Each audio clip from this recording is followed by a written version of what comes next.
Hey everybody, welcome to Big Balls Fantasy Football, the show with powerful picks, sexy super fans, and is really fun. I am your host, 20-year fantasy veteran and diehard Bears fan, Greg Reifsteck.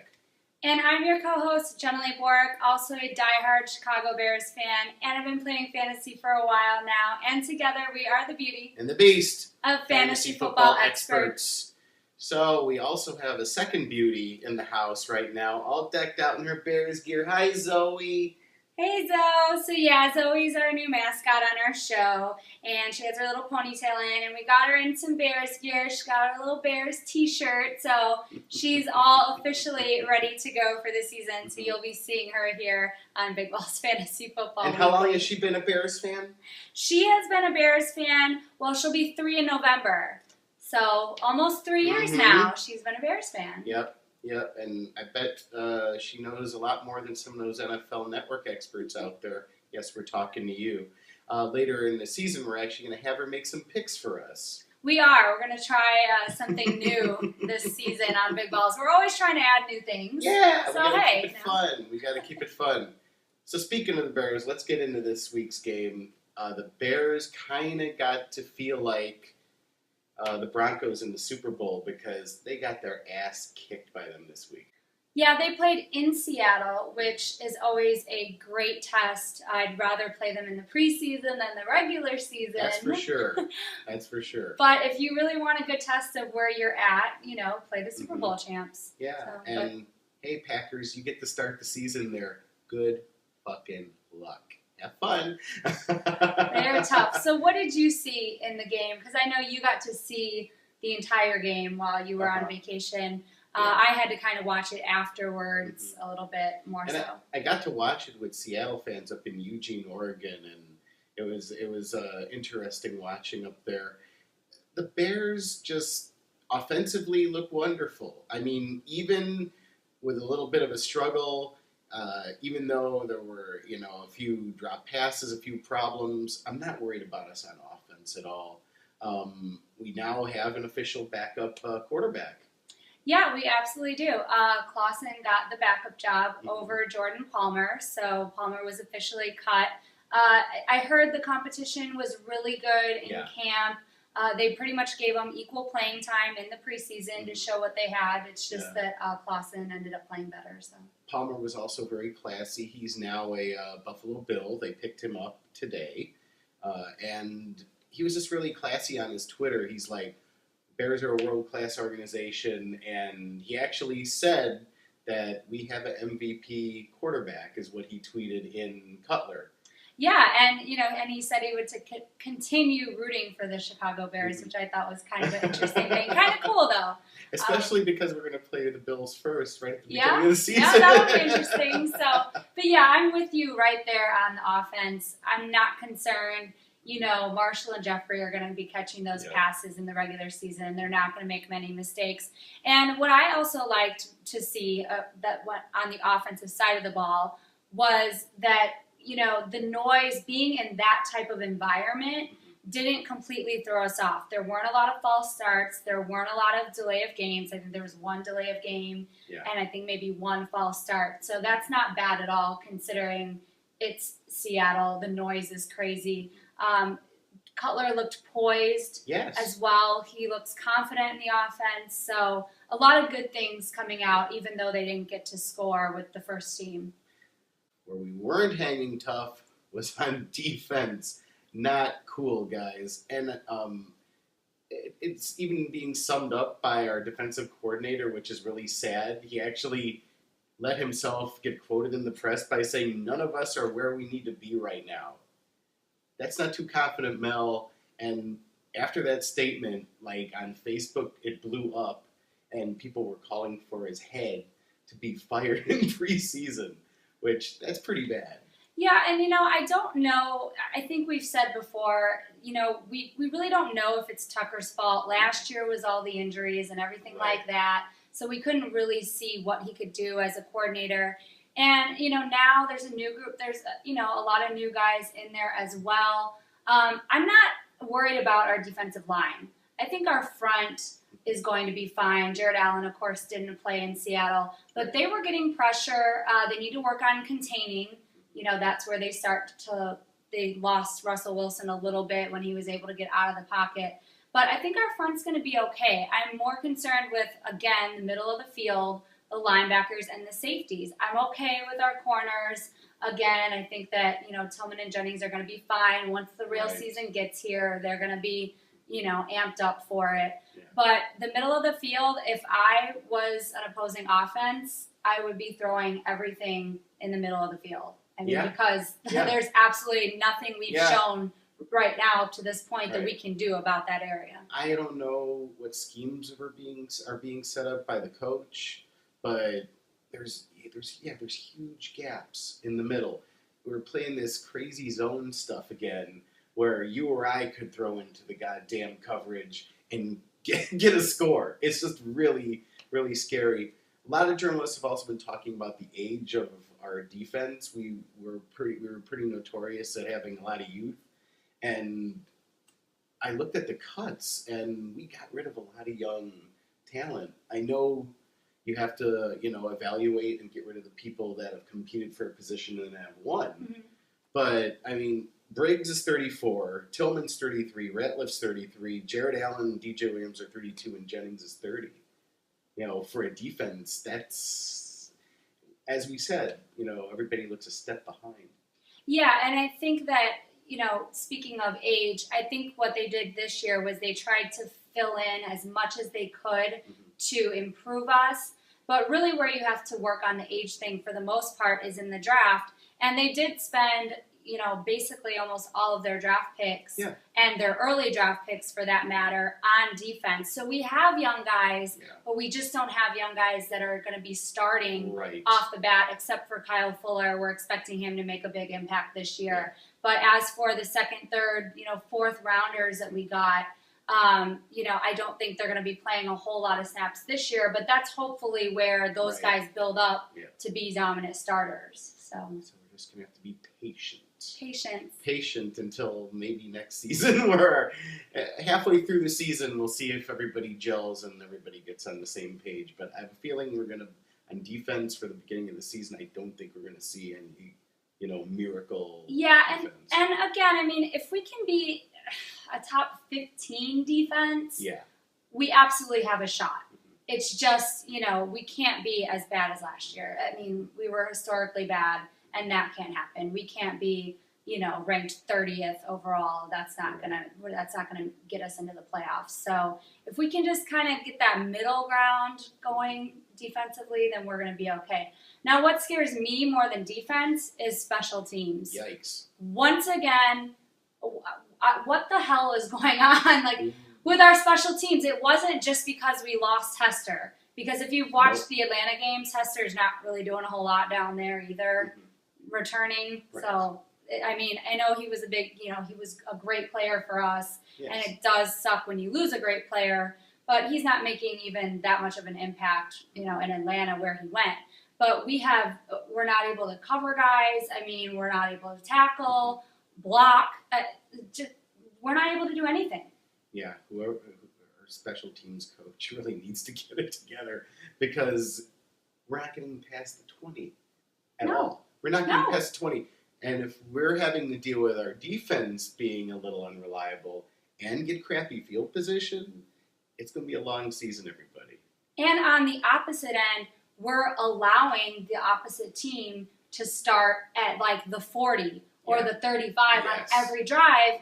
And that doesn't help your defense out either. Especially when you have a little bit of questions on the defense as of right now.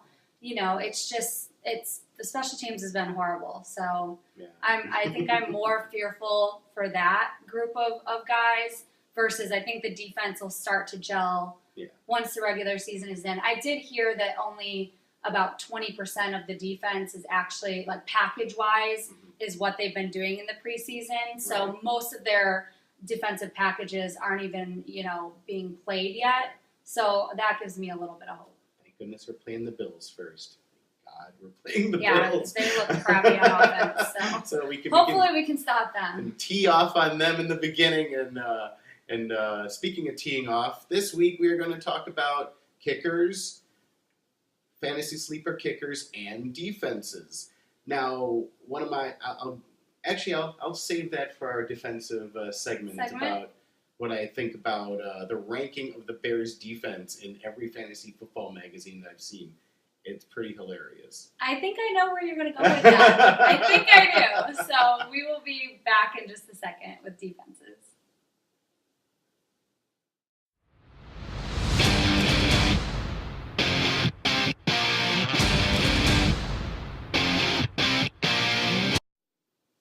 Welcome back to Big Balls Fantasy Football.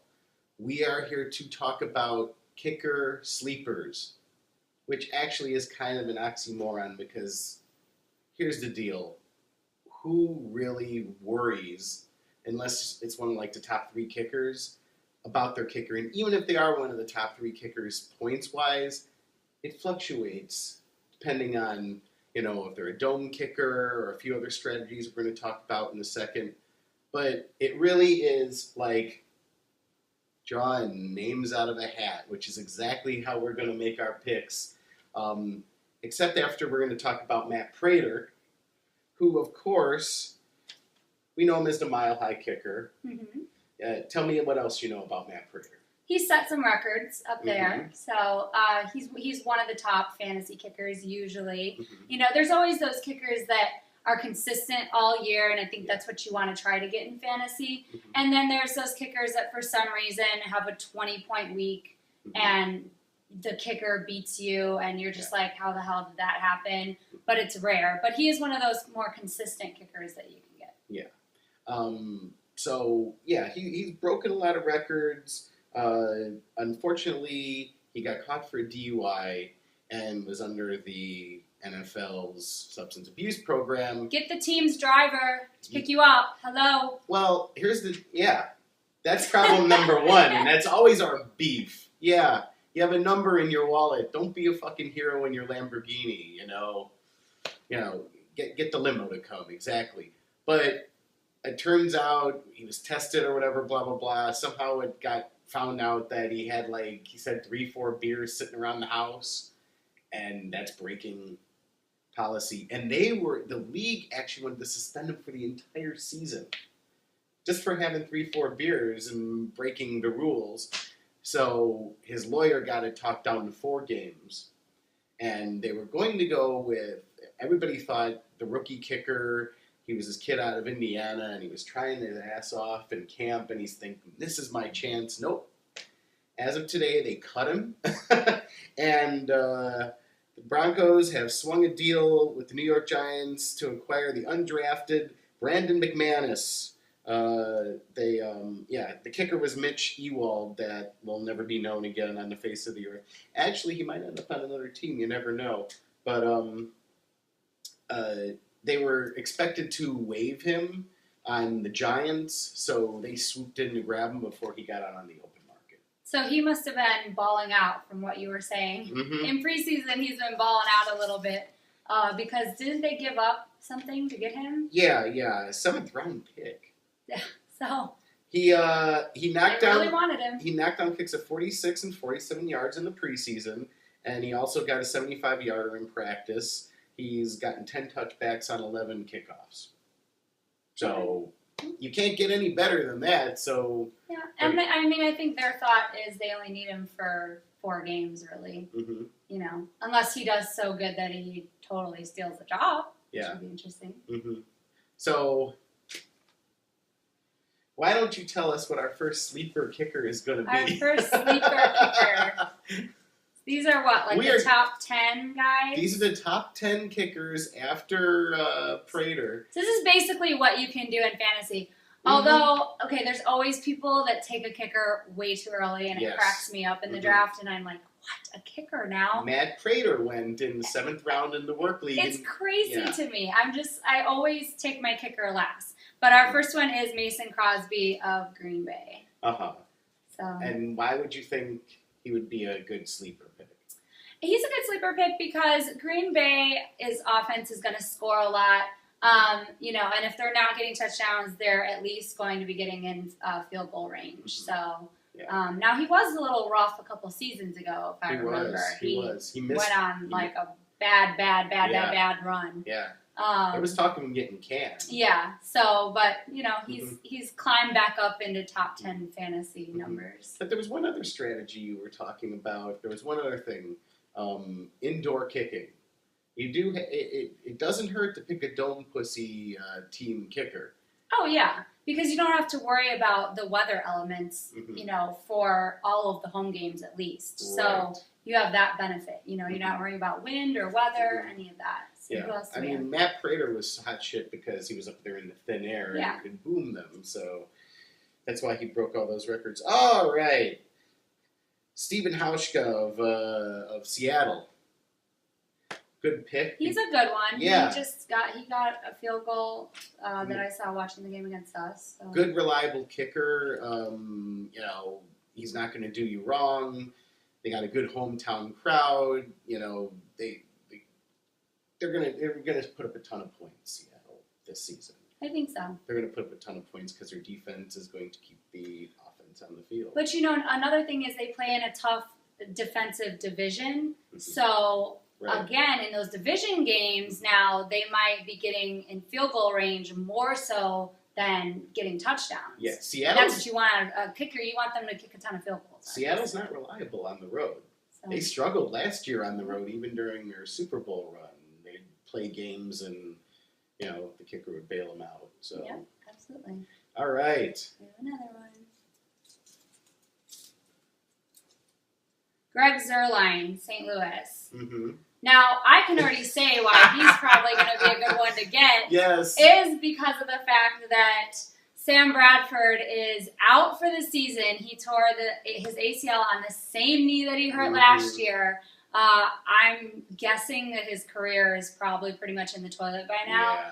But it's another really kicker strategy, since we're talking about this, is go for a kicker that's on a team that doesn't score a lot of touchdowns, that has a hard time getting down the field, but they can basically just get in field goal range and pray to put up some points. Yep. And Greg Zuerlein with a backup quarterback there in St. Louis all year, that might be what happens with them, that they are getting in field goal position a lot. So he'll have a lot of attempts. I'm actually really excited. In one of my leagues, I have Zach Stacy, so...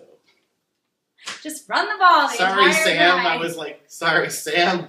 I'm Zach Stacy. Yay, I'm Zach Stacy. I did tell my friend that has Tavon Austin. I was like, you might want to try to trade him.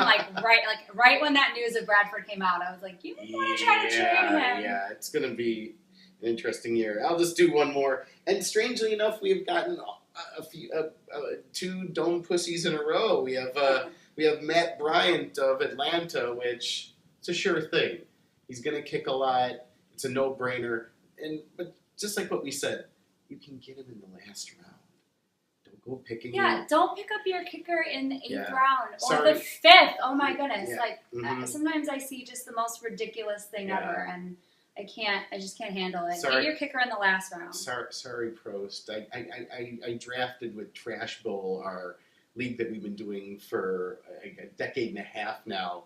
And Prost takes, Crosby or whoever the hell, and like the 6th, as he said on our show, he is old school drafting. He fills out his lineup then he goes back for that, and that's for the bench. And I want to get my entire bench before I get a kicker, exactly, because there's still good players out there for my bench. So why am I worried about a kicker?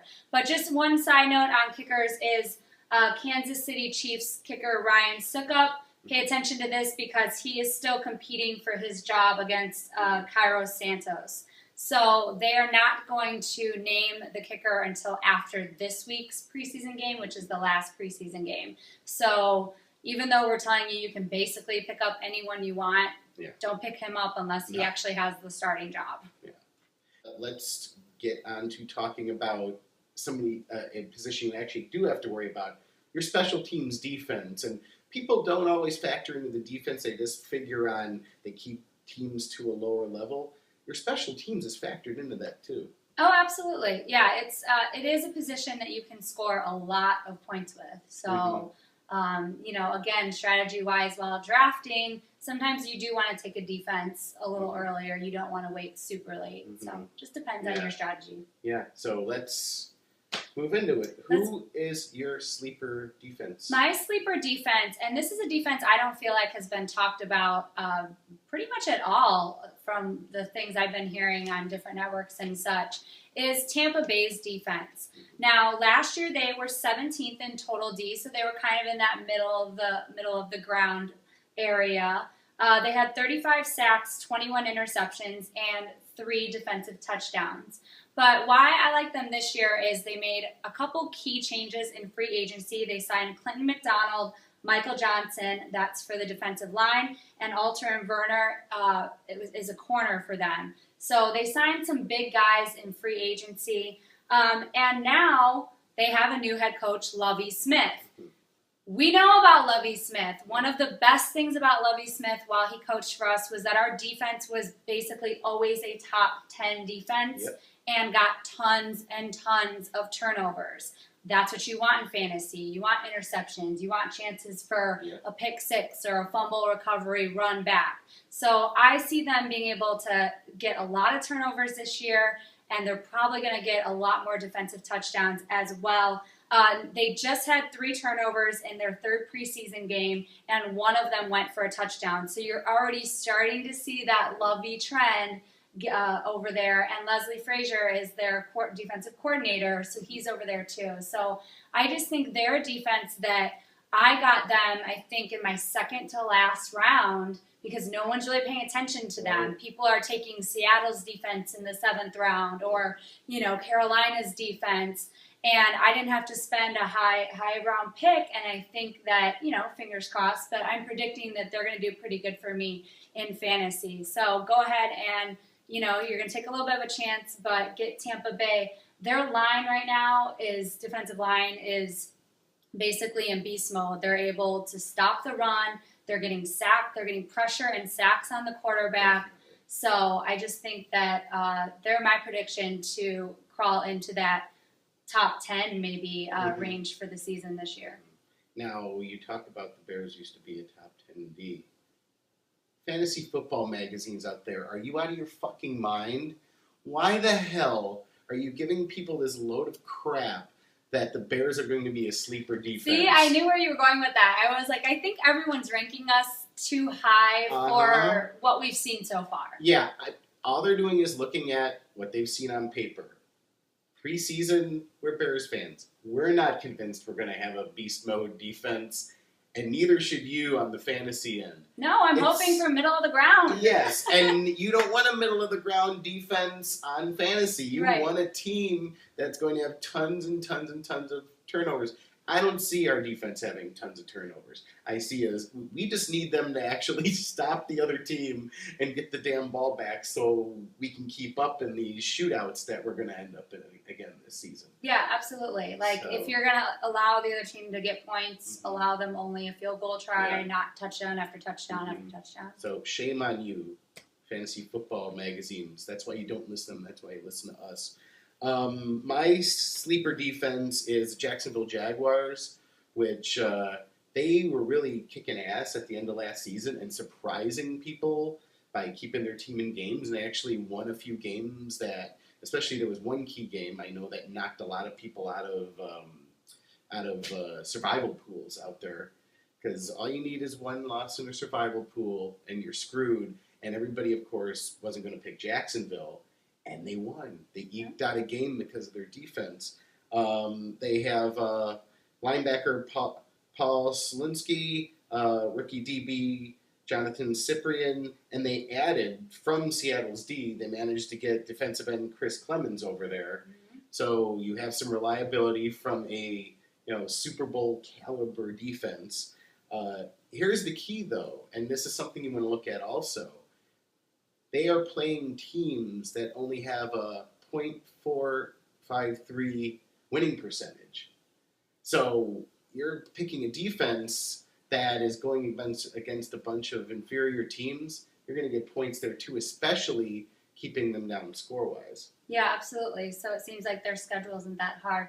And, they're a super young defense. Yeah. And again, with those additions, especially on their front, I know when they played us in preseason, we were pretty surprised. But again, their front is playing very good. They're getting pressure. They're definitely stopping the run. So I love that one. I think that's great because no one ever pays attention to Jacksonville. Right. Why would you normally? But they're a young team. Yeah. We're going to give you a bonus one here. We're going to give you St. Louis. And last year, the St. Louis Rams D they held their opponents to 242 passing yards per game and only 102 yards rushing per game. And what everybody is saying is they're getting even better and better and better.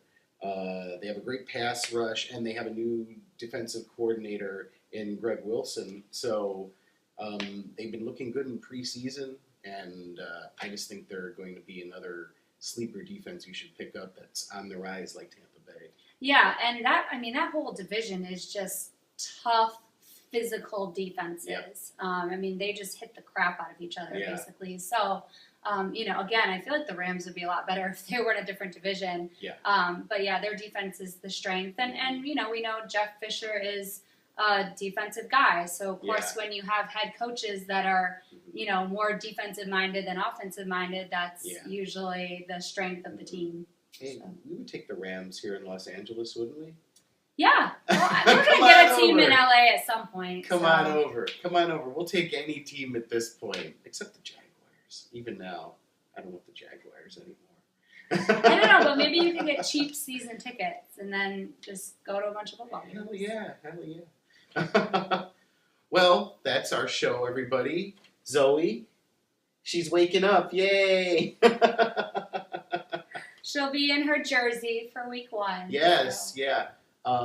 So next week we're going to have our regular show, Beast Mode and Real Men. We're going to give you our picks for the first week of the season. Keep up with us at BigBallsFantasyFootball.com. Keep up with our Twitter at BigBallsFBall.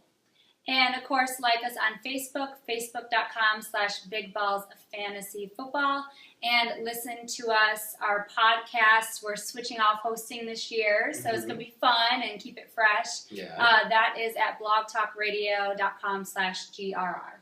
Yeah, and you're watching us on the Big Balls Fantasy Football YouTube channel.